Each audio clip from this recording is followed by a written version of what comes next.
tofauti na chama ambacho ulikuwepo? Kwanza chama cha CCM nimetoka kwa mujibu wa katiba ya chama hicho. Ndio.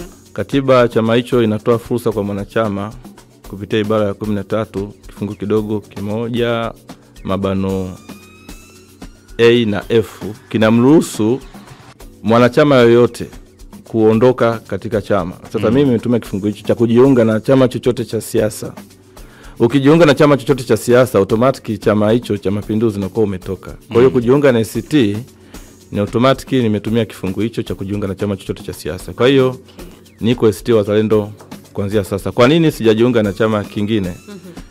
Sijajiunga na chama kingine kwa sababu kujiunga ni utashi. Roho yangu, utashi wangu umeniruhusu, na nimeona katika vyama 19 ambavyo vimesajiliwa nchini Tanzania, vyama vya siasa, nimeona ACT Wazalendo ni chama bora kwa sasa. Yes. Kwa nini pengine haukuomba ridhaa ya kuendelea na nafasi yako kupitia chama kile cha awali?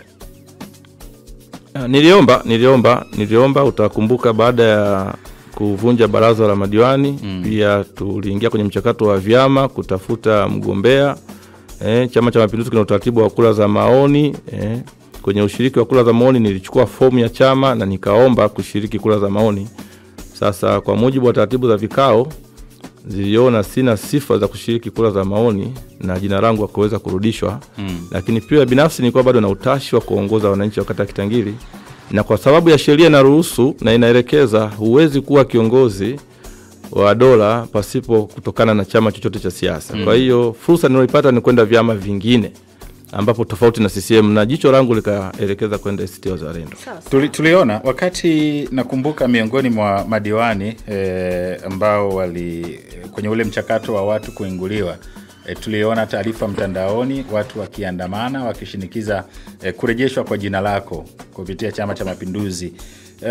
Hii ilisababishwa na nini? Pengine kwa nini nao hawakukubaliana na maoni ya chama ya kwamba pengine hautoshi kuendelea kukipeperisha chama kwa nafasi hiyo kwa hii miaka inayofuata? Pengine ile mitano iliyopita ilikuwa inatosha.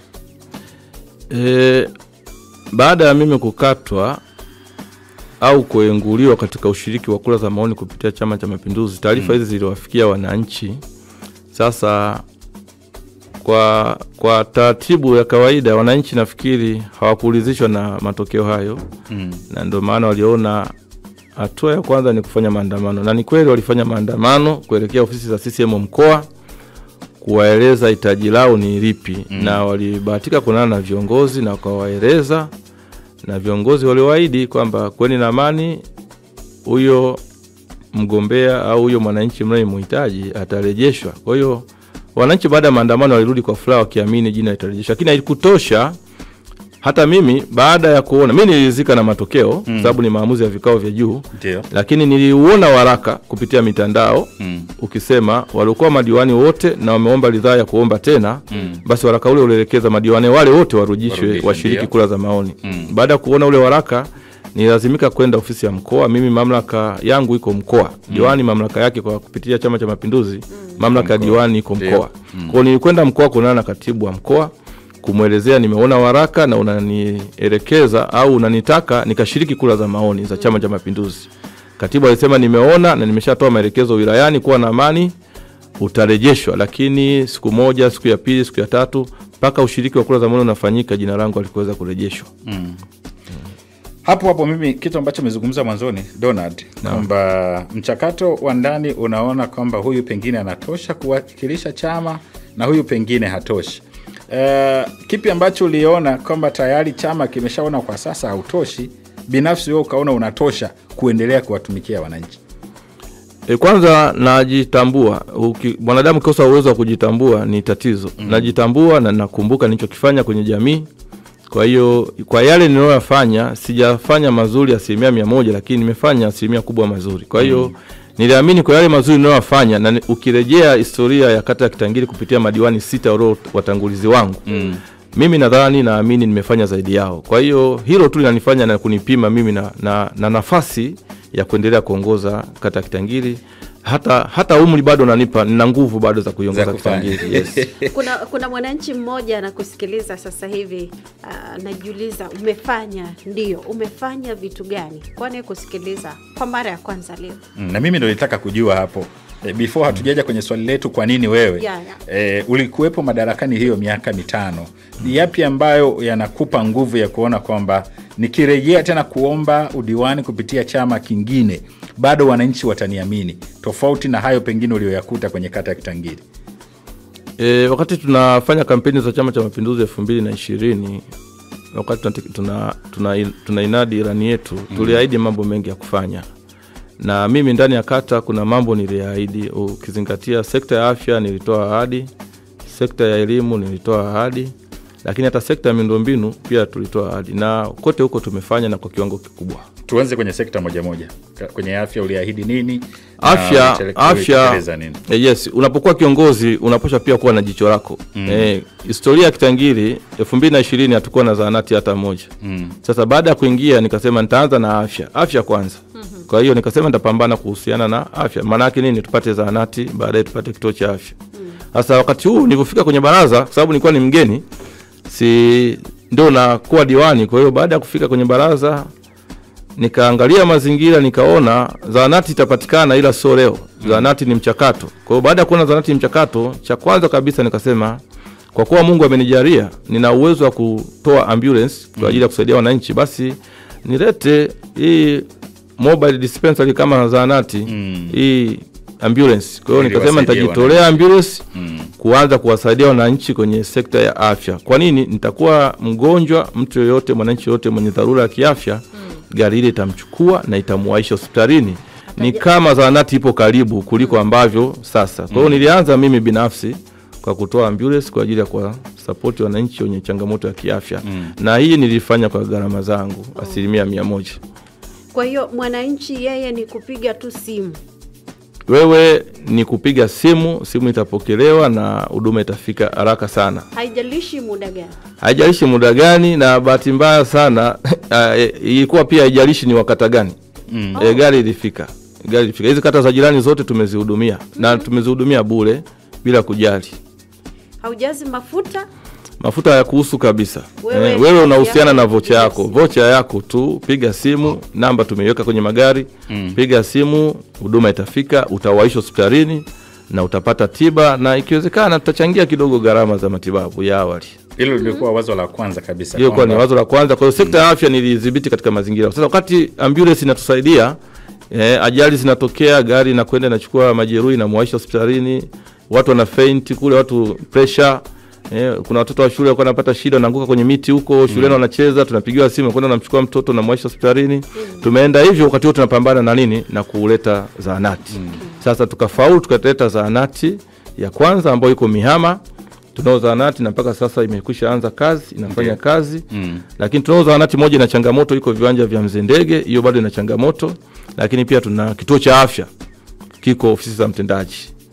Kwa hiyo utaona tumepiga hatua. Katika miaka 5 kiukweli tulipasha kuishia zahanati. Lakini kwa sasa pia tumeshaanza pia kujenga kituo cha afya. Kitu ambacho mambo ya operation, mambo ya kujifungua kina mama yatafanyika ndani ya kata ya Kitangiri. Lakini kwa sasa kwa sisi halmashauri ya Ilemela unalazimika kukimbia Buzuruga au Seketule. Sasa tukibahatika kupata hicho kituo cha afya baada kijakamilika, maana yake huduma zote hizo kubwa walau zitafanyikia. Ukisema kijakamilika maana yake mchakato ulishaanza. Mchakato ushaanza na kimeshaanza kujengwa, tuko kwenye renta mpaka sasa. Yes. Kwa hiyo huduma za maeneo haya watu kwenda Buzuruga tungekuwa tunawaza kwanza kuanzia hapa Kitangiri. Tutaanzia Kitangiri na kata za jirani zitaanzia hapa. Zitakuja. Kirumbo watakuja kwetu, sijui Pasiasi hawa hawana kituo cha afya watakuja kwetu. Kama ambavyo sisi tunapita kata nyingi kwenda Buzuruga. Ndio. Na sisi tukifaulu kupata kituo cha afya, basi kuna kata za jirani zitakuja. So kata zote zina kituo cha afya. Yes. Watanufaika na kwenye afya. Vipi kwenye miundombinu na miundombinu tumefaulu pia, hususan kwenye barabara tumefaulu. Ukiangalia toka nimeingia mtaa wa Jiwe Kuu ndani ya kata Kitangiri, mtaa huu ulikuwa hajawahi kupata miundombinu bora ya barabara. Ilikuwa tu ni hizi routine maintenance ndogo kwa kisha barabara inapitika, network yake inakuwepo, lakini hazikuwa bora. Lakini baada ya kuingia tumepambana na tumepata barabara ya kiwango cha mawe. Tulianza na mita 100 na baadaye tukapata mita 350. Sasa hivi tuna barabara ya Jiwe Kuu yenye urefu wa mita 450. Haijakamilika, lakini tunakusudia kabisa tukijaliwa kurudi tutapambana kuhakikisha barabara ile inafikika na inatengeneza network ya Kitangiri na Bwiru. Barabara hiyo inatokezea Bwiru, tutaihakikisha tunaifikisha mpaka Bwiru ili makutano ya Kitangiri na Bwiru yaweze kupatikana kupitia miundombinu na barabara hiyo. Lakini pia Mihama pia tuna barabara yenye bahati mbaya ile ni ya kiwango cha Moram, na tukijaliwa kurudi sasa tukajenge hoja ikawe na kiwango cha rami. Kwa sababu pia Mihama tuna mwaro wa BMU, kuna wafanyabiashara kule wana mazao ya samaki wanafanya, kwa hiyo tunakusudia pia kama mwaro ule serikali na uita ni mwaro wa kimataifa, alafu miundombinu ya barabara ni mibovu, mitaro hairidhishi sana, barabara yenyewe inapata changamoto majira ya mvua kwa sababu ni ya Moram, basi tukapige debe tuhakikishe barabara ile sasa inakuwa ya rami, hata ile hadhi ya BMU kuitwa ni mwaro wa kimataifa ikaweze kuonekana. Yes. Lakini pia hata mazao ya biashara ya samaki yakaweze kufanyika katika ubora. Hayo ni makadirio. Yes. Sekta gani nyingine ambayo wakati unaanza ulisema unajikita huko na ulifanya, ili sasa tuje tuanze kuzungumza nini ambacho kinakutia nguvu kuendelea kuomba ridhaa kwa wananchi wa Kitangiri? Sekta ya elimu pia tumegusa, tumefanya. Sekta ya elimu nimeingia mimi, ni aibu kabisa unaingia. Sisi tuko jijini. Sasa ni aibu sana kusikia kuna shule ndani ya jiji watoto wanakaa chini. Kuna shule ndani ya jiji watoto wanakaa 100 na kitu kwenye darasa moja. Ni aibu sana. Mungu ametujalia shule ya Kitangiri C na A tumeweza kujenga madarasa 3, lakini pia tumeweza kuingiza madawati zaidi ya 150. Kwa hiyo utaona kwenye sekta ya elimu upande wa primary tumefanya, lakini pia tulipata majanga, tulipata kimbunga mwaka juzi kikaizua mabati ya madarasa, lakini pia na yenyewe tumeweza kuyajenga upya. Ukienda sekta ya elimu sekondari, shule ya sekondari Mihama, tuna shule ya sekondari Mwinuko. Kote huku tulipata fedha kutoka serikali kuu, tukajenga madarasa 5. Awamu ya kwanza tumepata madarasa 4 ambapo thamani ya ujenzi wa madarasa yale ilikuwa ni milioni 20.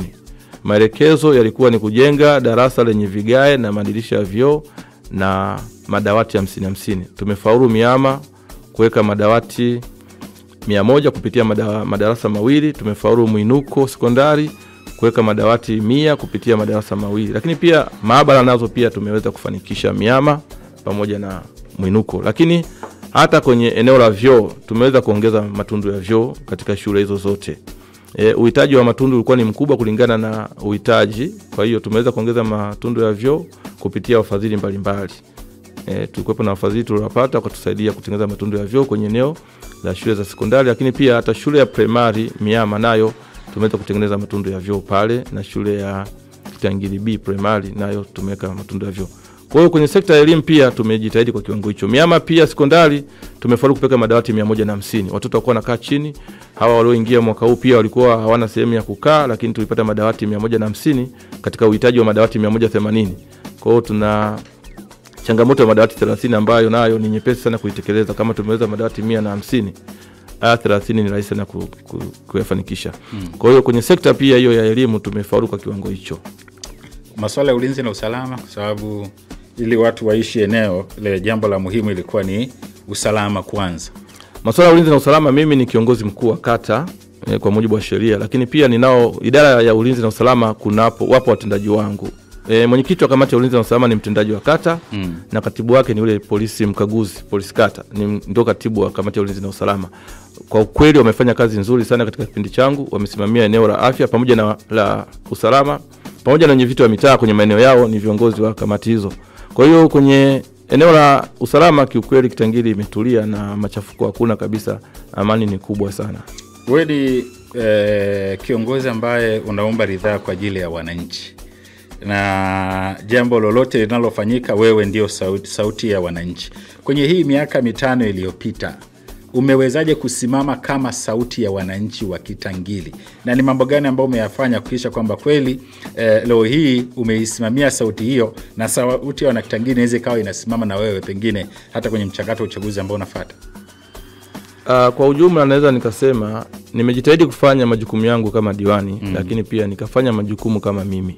Yes, kuna majukumu ambayo nimefanya hayapashi kufanya na diwani, wala asipoyafanya uwezo kumlaumu.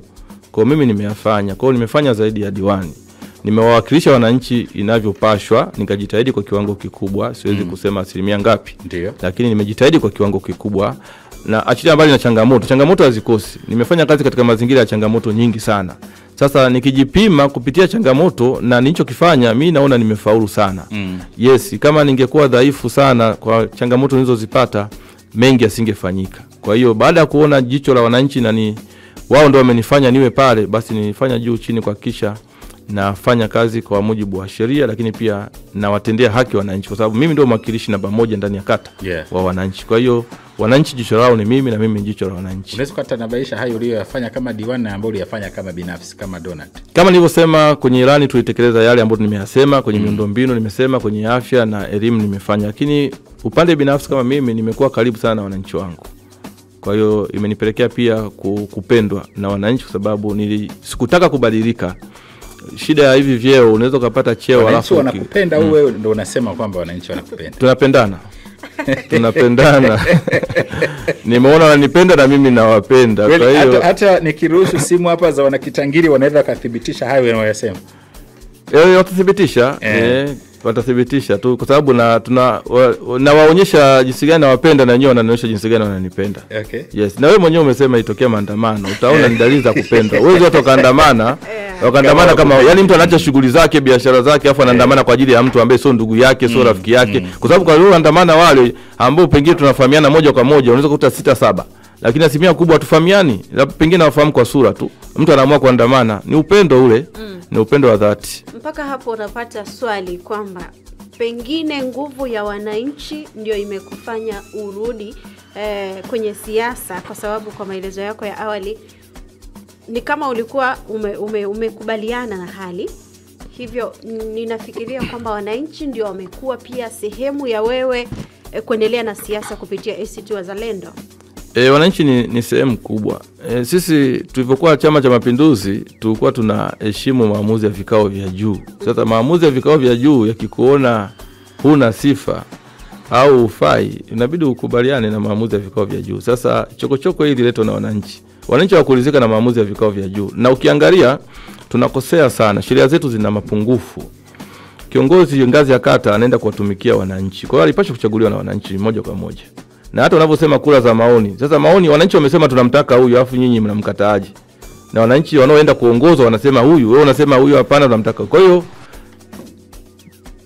ile hali ya wananchi imenifanya pia nitafute chama cha siasa, na katika vyama vya siasa nilivyoona ni kipi bora kwa wakati huu, ACT Wazalendo is the best.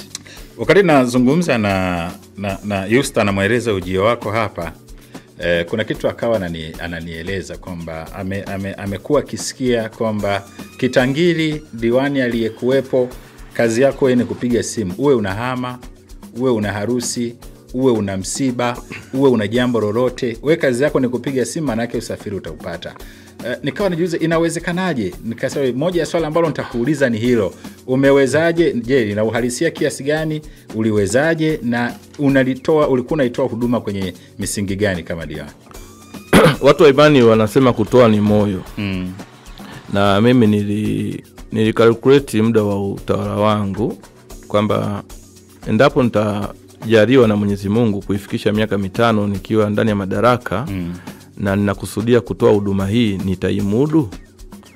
Kiukweli nilikuwa ninapata ukakasi sana baada ya kutathmini. Nilikuwa napata ugumu mkubwa sana. Sasa baada ya hapo nikaona hacha nifanye maamuzi ninayokusudia. Kwa hiyo niliamua kutoa huduma hiyo nikiamini kabisa Mungu atanijalia na nitaweza. Na Mungu saidia, kweli amenijalia. Gharama zote za kuoperate gari ile ambulance na kuoperate gari pickup aina ya Suzuki Carry maarufu Kirikou, nimeweza kuzifanya. Na nilikalkulate nitatumia mamilioni ya shilingi kufika miaka 5 kwa maana 2025. Na ni kweli nimetumia mamilioni ya shilingi kufika hapa kwa ajili ya kuwahudumia wananchi wangu. Wewe unanufaika na nini? Mimi nanufaika na fadhila. Napata fadhila nyingi na neno asante nalipata. Swali hili linaweza likawa personal. Asante na fadhila inakuvusha. Inanitosha, nasikia amani.